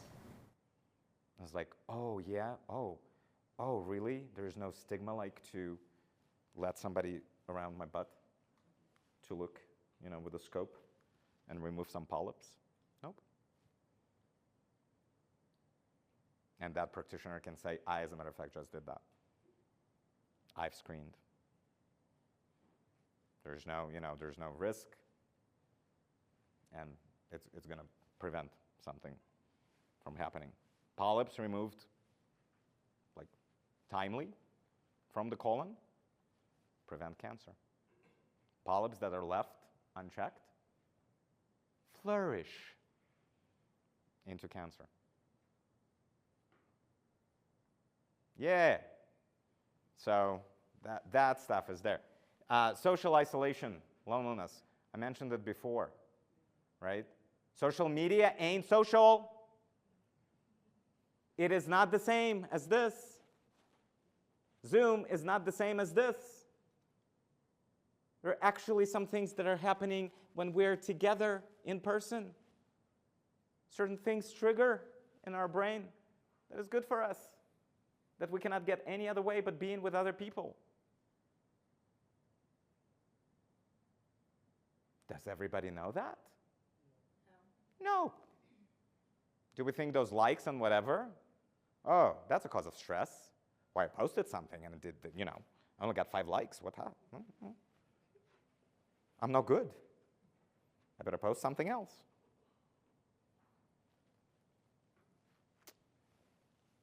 Climate change. Let's talk about that one and how it affects health. Anybody from Florida out there on a broadcast? Fort Myers area? How you doing? How's your health? How do you think they're doing? How's their health? Now that they don't have, if they survived, they don't have a shelter, they don't have a house, they don't have anything. How do you think the stress is doing? How are their emotional and social right now? Is it good? Nope. How do you think their physical health is doing? Nope. It's like, oh, but it's a hurricane. What can we do about a hurricane? What can we do about a hurricane? Do we understand that the strength of these storms is going to continue to on an upward trajectory until we really start addressing the greenhouse gases? Fires in California, constantly, every year, one bigger than the next. How are you breathing here in Colorado when that happens? Yeah? Good? Nope. We live in, the pollution, the greenhouse gases. I live, Nina does, Sammy, on the Wasatch Front in Utah, around Salt Lake area. And for several weeks, months, even, every year, we have a sexy word for it. We call it inversion. The air is inverted. Really, it's smog that, because of the atmospheric pressure, kind of things that I don't understand, keeps all of the pollution, greenhouse gases, and things like that low to the valley floor. Sometimes we cannot see 10 feet through that air. That's what our kids breathe. Yeah, it's disgusting. Yeah, winning. The prevalence of childhood respiratory conditions is the highest in that area out of the entire US. What are we doing about it? Are we driving less big cars, with like vroom, vroom? No, we love our sounds,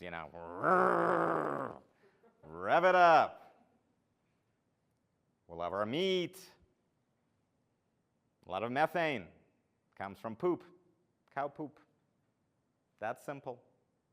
Greenhouse gas, whatever. It's like, no, I want steak for breakfast, lunch, and dinner. If I didn't eat steak for breakfast, lunch, and dinner, what kind of man am I? I won't get enough protein. Nothing else has protein but steak.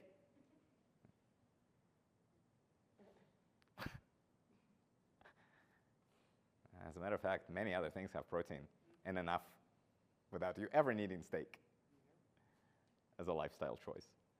But that's, why? Why is this thing keeps going and going and going on all of this? Because nobody knows. Nobody's educated. Nobody has trusted providers that can say that know what they're talking about and base it on evidence and then go and educate that population to say, this is a better choice for you, for your family, for your community, for all of us. 5 million. Did I mention that yet? That means 1 nurse for less than 70 people, other people in the United States. You probably have more friends on Facebook than 70, right? Sure. Well, good. I mean, like, I don't know if I have any friends. But yeah, imagine if each and every one of us, first of all, that we fully reflected the population as a profession, right? Yeah, I'm not saying we don't need white women in the profession. We do. There's shortages everywhere, you know, it's short. But we need more white women that come from lower socioeconomics in the profession, that they can work with lower socioeconomic populations and say, I know, I see you.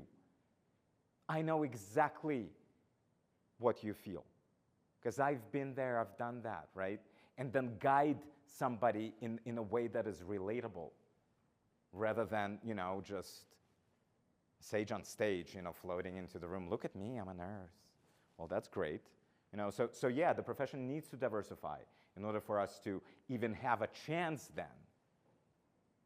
But diversification, it's step number 1. You all guys have to learn a lot in order to be able to be effective. You know, because step 1, it's kind of like establishing that interpersonal trust. It's relational. And, you know, and you like, we can do that. But we do it with people, best with people who look like us, who come from the same communities as us. That's why it's important for us at Nightingale that we enroll people across the United States, from rural communities. That's why this model works. That's why we built it, to be able to deliver this education, not just, you know, to Denver. Although, again, many of you, as you've described, were kind of like not looked at as a good material for other schools, but also in the rural communities. And and what you know and what you learn during school, it's important. It's absolutely important for you to be able to do that. Now, first and foremost, starts with you. What you know and what you do. What you model, right? If you're like, but don't do that, it never is going to work. You're not going to be credible. If you're trying to accomplish something with a client or with population on the community health level, and then you're doing completely the opposite, nobody's going to do it. As a matter of fact, they're going to look at you and go like, oh, well, they have gone to school for a long time. Like, they learned stuff. They know stuff. And yet they're doing it, so it must be okay. Must be just fine. That's what you're going to get. That's the inference that people are going to make. So in order to be effective, you have to be it. You have to model it. You have to, know it first and then be it and model it and do it. Now, if you're going to start talking about taking care of, somebody taking care of themselves, what do you have to do first? Take care of yourself. Self-care. We fail miserably, pretty much all 5 million of us, miserably at self-care. Finding balance and not burning out. Making sure we're minding stuff, right?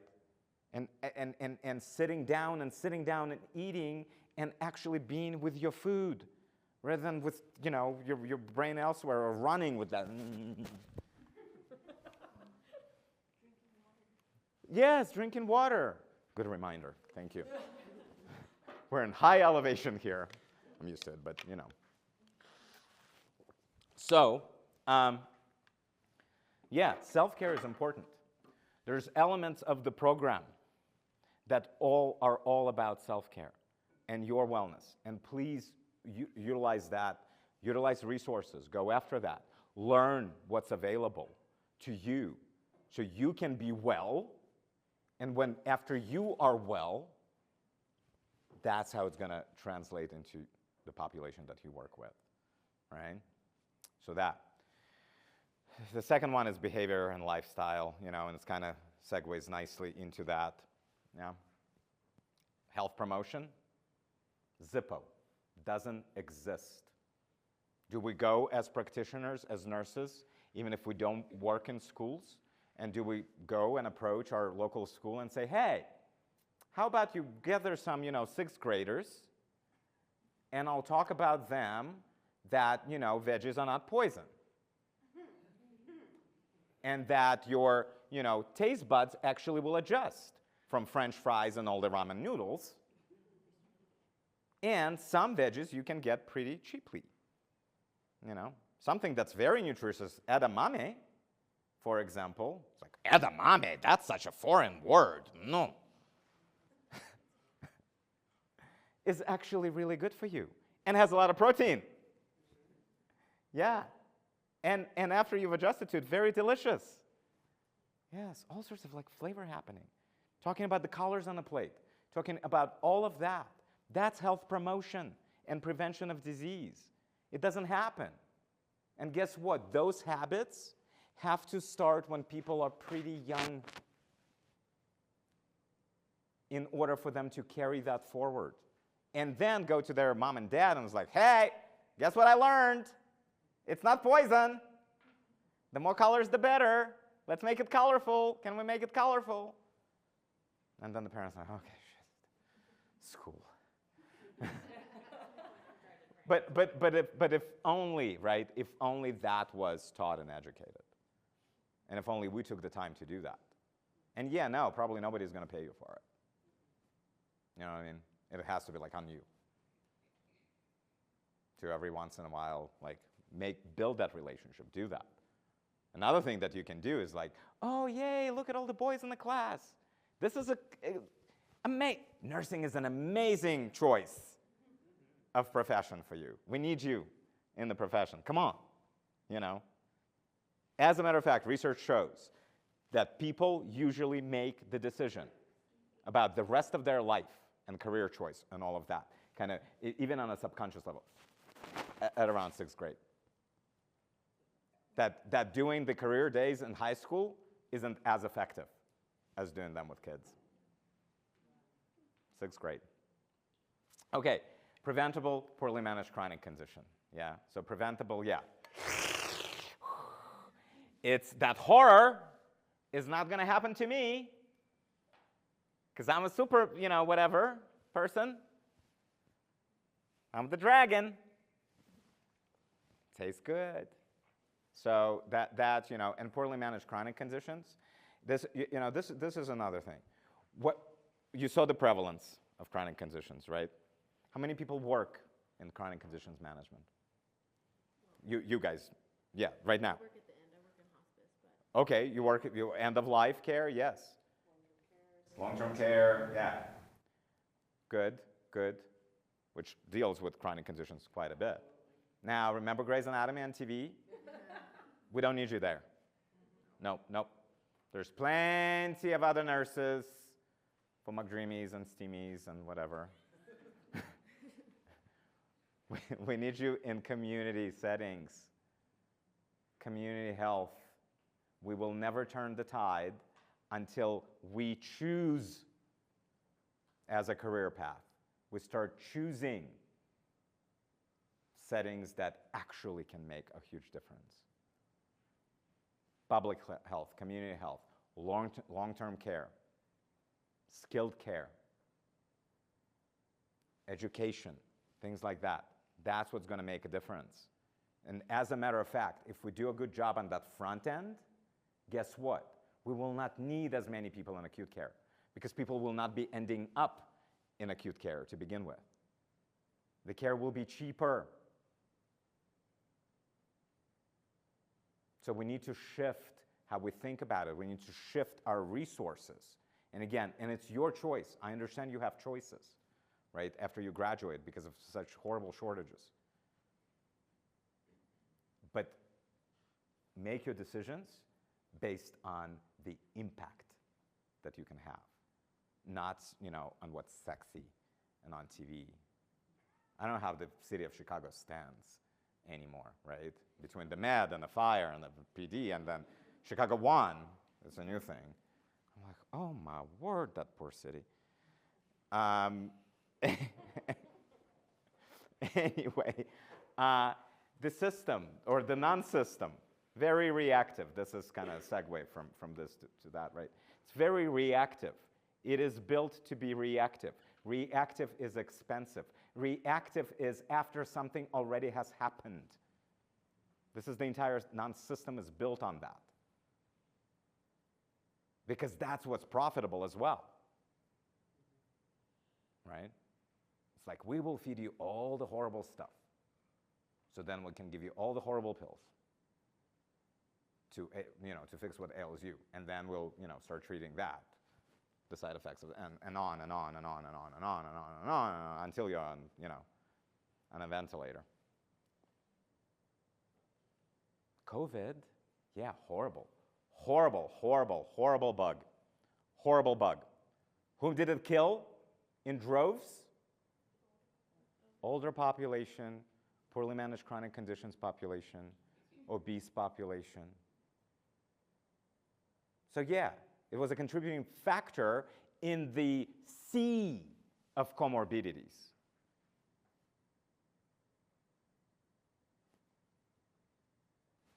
And so it's like, well, yeah, when that starts happening, when a superbug arrives of some sorts and does what it did, it's too late to try preventing something or manage the conditions effectively or move or lose weight or whatever else it may be, right? Or eat better. Too late. There's a graveyard at Saint Thomas More, so in Canyon City, the hospital. There's like literally a graveyard ICU where you have all these, they bought like respirators galore. And they're just all sitting there under plastic now. Because that's, and how many people those respirators didn't do any good? Many. End-of-life care is the most expensive care. Keeping somebody alive for the extra 3 days costs more than most of their health care, prior to that. And with the same outcome. So, things to think about. Poor access equity, we talked about that. Disengaged payors, right? So employers pay a lot. They're oblivious as to health or wellness or health management or anything like that. How is your employer doing? Do you have wellness programs that your employer supports? Well, good. What kind? The employee at Colorado Children's Hospital, they really push their employee mental health program. Okay, so mental health important, yeah. How do they push it? We are mandated to see one of our mental health specialists at least once a year to check up. Oh. And then if we go through a traumatic event such as any code, we actually have to go to 6 sessions. Counseling and all of that. Well, that's good. That's a start. Guess what works best? Incentives. Money. Guess what we do at Nightingale for our collaborators? We pay them. No. We pay them to engage in healthy behaviors. And there's it's supported by a third-party provider. And, people enroll, and it's a cool app and interact. And, and you can choose your own adventure and your own pathway. Whatever, however, because, we talked financial. And if it's financial health that you're after, it's there. You can earn points, and then we pay you for the points. And as a matter of fact, then pay for your insurance as a collaborator if you reach a certain level of points, which is not that difficult. You pay 0 copay for your single insurance. That's an incentive to become healthier. Most employers are oblivious to the power that they hold, and they just keep dishing out more and more and more money for the wrong things. So it's about redeployment, re-educating employers, and redeploying resources to something that is way more effective and eventually costs less. Inability to access care because cost, primary care provider shortages, so on and so forth. Anybody plans for becoming family nurse practitioner in this room? No? Maybe? Okay. Maybe? Okay. We need you. You're way better than those primary care doctors, and you can get there faster, and the evidence shows you're so effective. Nurse practitioners are so effective in managing population health, primary care, right then and there, with your community. We need you. Nightingale has a program now. Just started. Family nurse practitioner. It's a shameless plug for that. So anything else? Anything else that you can think about that's affecting poor health outcomes?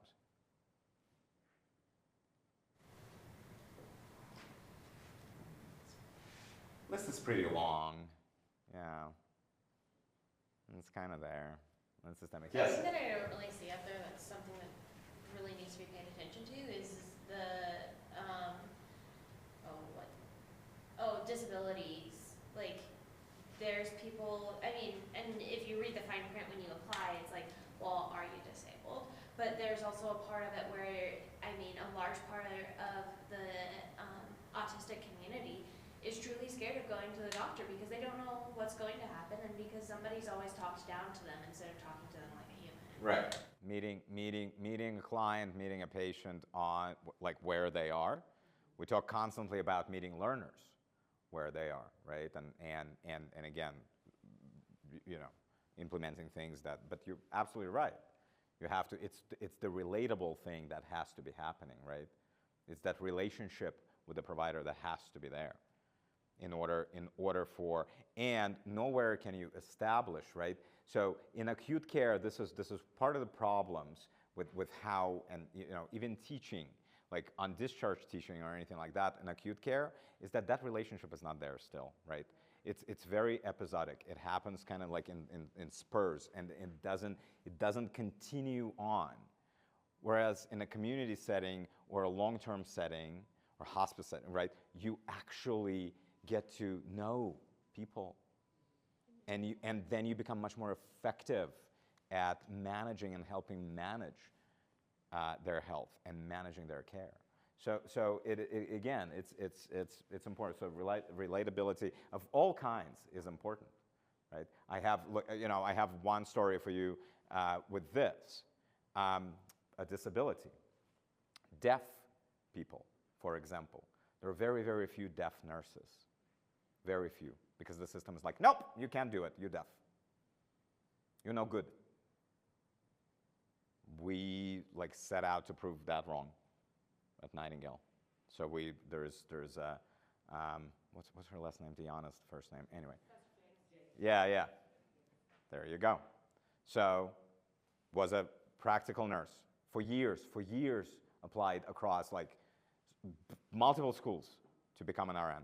Years, and everybody was like, nope, not good enough. Nope. Look at you, deaf. We admitted her. She graduated as an RN with her associates. Graduated on top of her cohort. She was the valedictorian of her cohort. Then came back, did her bachelor's. She was the valedictorian of her cohort. And then came back and did her master's in education, nursing education. And then, when I talked to her some months ago, or after she actually, when she enrolled into master's, she said, my goal in life is to make sure that this profession is accessible to people like me, my community.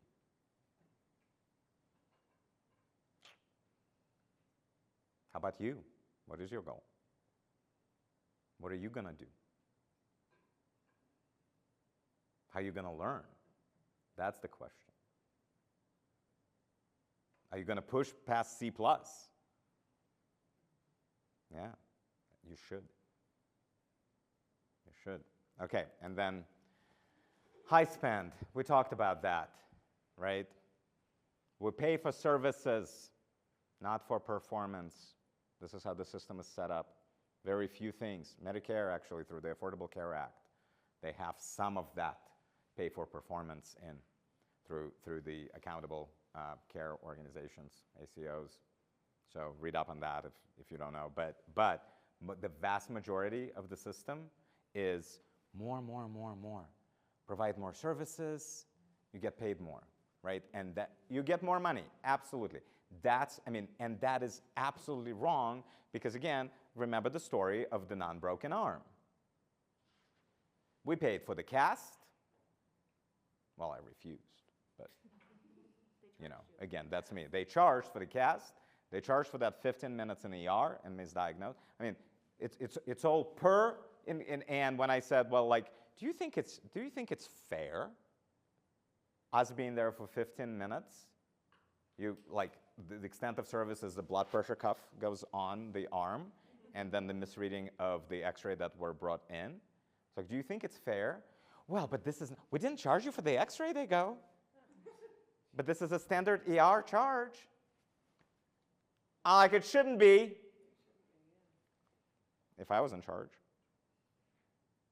So that, overprescribing, we talked about that, right? It's the behavior that drives the consumer, like consumerism, and the behavior that drives that, right? And the fact that there's a shortage. There's not enough primary care providers. So again, there's not enough time to spend with the person to actually get to know them. Yeah, on our primary care office, also patients not being able to see their primary care doctor. Well, right. I mean, so access is an issue, and it's an issue across the board. And then even if you see them, that's just that. You like a glimpse, right? A glance. And people like me pay for what is called concierge service, right? I can afford it. Meaning my doctor spends as much time with me as I need.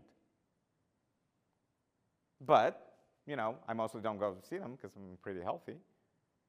But I pay like quarterly charge ongoing to have that access. Can other people do that? No. So again, all of the things are kind of catch-22, cyclical, right? We don't have enough providers, so it leads to less time spent with patients, but less time spent with patients means you don't really dig into assessment, you don't really know them, you don't know what's going on, and then to just get rid of them, you prescribe something. And then that costs money, and then that prescription causes something else, and so on and so forth, and so on and so forth, and so on and so forth. Room for error, absolutely, because we're in the rush. That highly publicized case of the nurse that was convicted because of a medical error. She was working her second 8 hours. She was close to 16 hours now shift, and tired, obviously, because there's nobody to work. Overworked, self-care not present, and overrode Pyxis system over and over and over again. She was punching the first 3 letters of the drug in, and then picking on a Pyxis, picking the drug, and then the system would be like, "Are you sure that's the drug?" And she's like, "Yep." And the system's like, "Meh, meh, meh. Try again. Are you sure?" "Yep." And they're very, similar sounding drugs, one of which is a paralytic. And the paralytic is what she picked, and paralytic is what she injected, and death, the resulting death is what we got. But really, is it her thing? Is she really fully responsible for this? No. The system has failed over and over and over. over again, leading to that death. So there's a lot, and again, I cannot tell you enough and reiterate this enough. Unless you get involved, truly, the system is not going to change. And we're going to pay more continually for and get worse outcomes continually. It has to give. It has to be from within the profession. And, you know, I have my ways of getting around and talking to people about this in the profession, but the future is our hope. And you are the future. And the future is now. So do it now. Don't wait till later. Start now. Start doing all of this thing now. Okay, unnecessary diagnostics. Again, because of the lack of the coordination of care, it's like, you know, it's like, I'll go to a cardiologist, and then I go to a pulmonologist. It's only $20. I'll go to like whomever, and they don't have time to spend with you, and they prescribed all these tests to figure out what's wrong with you, and there's nothing wrong with you. You're just a little tired. Yeah. Fibromyalgia. That's what I'm having, because TV told me that, you know, what I'm experiencing with WebMD, you know. I'm experiencing fibromyalgia.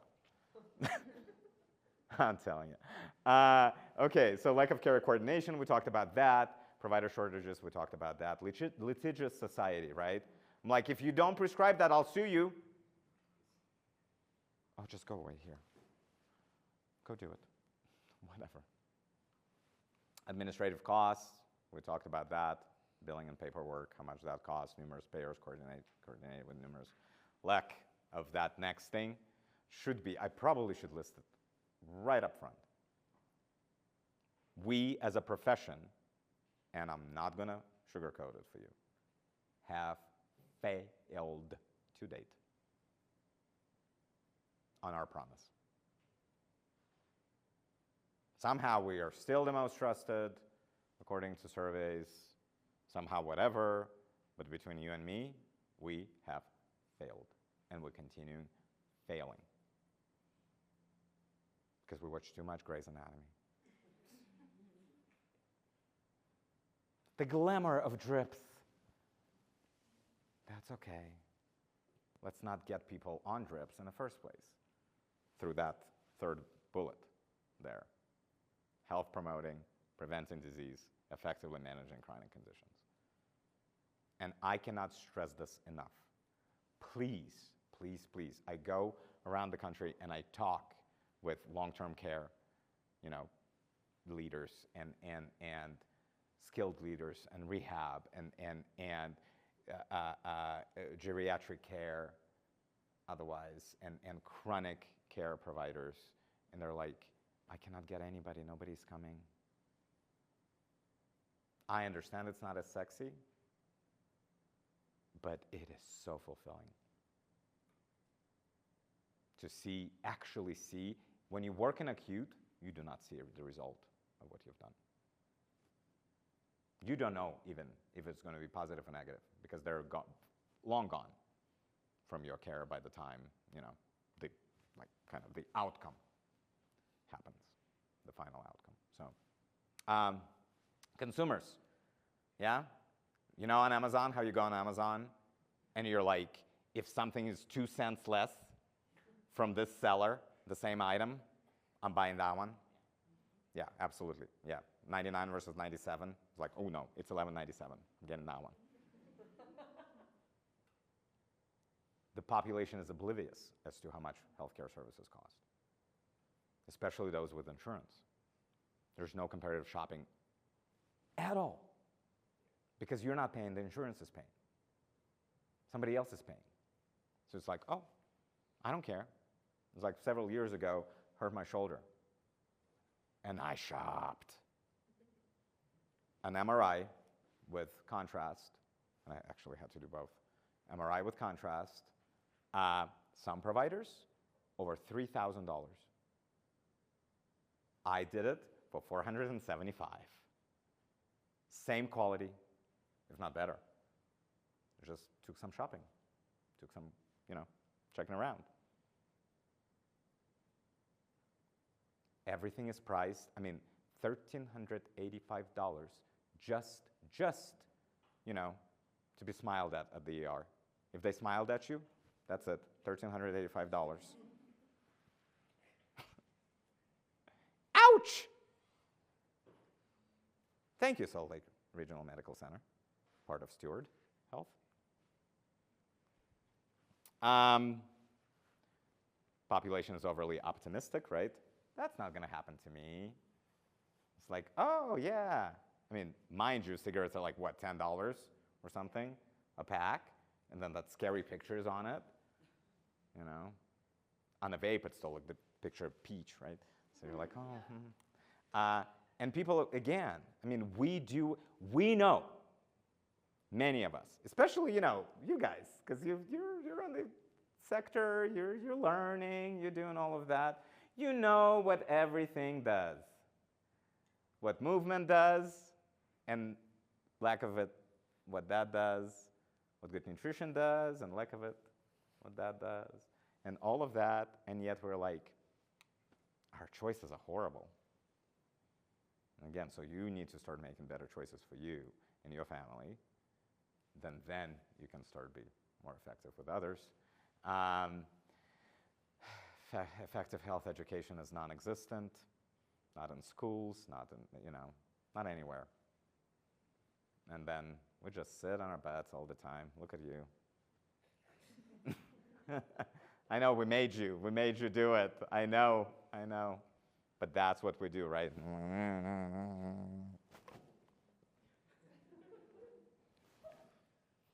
It's kind of, I'm like, oh. Yeah? That's our life. Far from health. So the hope is that, you know, this today, please catapults your thinking and action as well, right? But at least awareness and mindfulness about all these things. And that understanding that nobody but us, or you, actually, individually, is going to solve this thing that we have on our hands. And this thing is ugly right now. So let's make it prettier.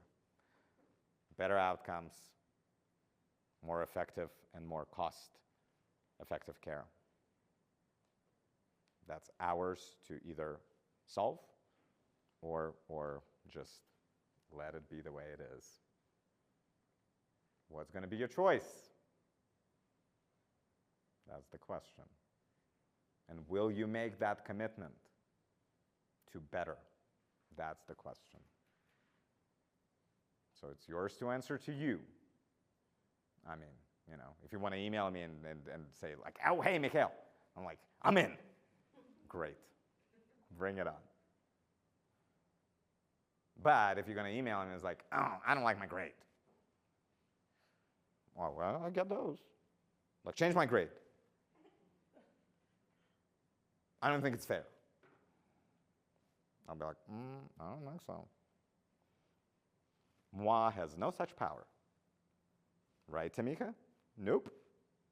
I am prohibited by the federal government from changing your grades. Yeah. Providing you an incentive that you didn't quite earn. So, you know, your choice. And in order for you to truly become effective and to, you know, the sooner you pass, actually, that licensing exam, the sooner your income is going to be better, the sooner the Prada shoes or whatever it is that you're chasing going to come, you know, better nutrition, all of that. So that it's good. It still is in your best interest to pass the licensing exam as soon as possible, right? So don't wait. Don't wait to go and sit for it and to work with NCLEX coaches and do all of that. We provide tons of resources.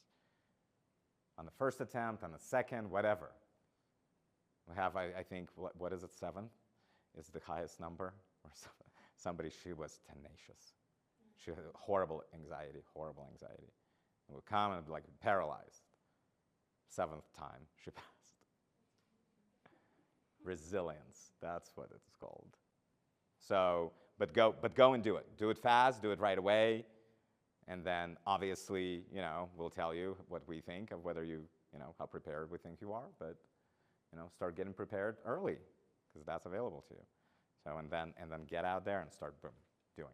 But even as a learner, as a nursing student, you can do things. You can already affect things at your workplace. You can start there. You can start with your community now. You can do it. As you learn, put it into practice. And then before you know it, the world is a better place. Whoever said this changed the world here initially. Okay, well, that's about all I have for you. I'm going to ask for thoughts and questions and comments, wishes, anything like that, anything in cyberspace. Okay, we'll give cyberspace a couple of seconds. How are people in cyberspace? Have been good discussion been going on in the chat? Yeah, lots of good comments about. Good. Yeah, but beyond discussion, action is what I'm after, at least with this. So anything there? Anything in the room? Questions, comments, wishes, requests? No? All good? Yeah? How are you feeling? Ready to conquer the world? Change it all? Be the change that you want to see in the world, and healthcare, and health equity, and all of that? Yeah, please do. Please do. We're all going to be so much better for it if you do, and when you do it. So thank you all for coming here in 3D. Thank you all in cyberspace. All right. Yes. And I'll see you at graduation. How about that? All right. Take care.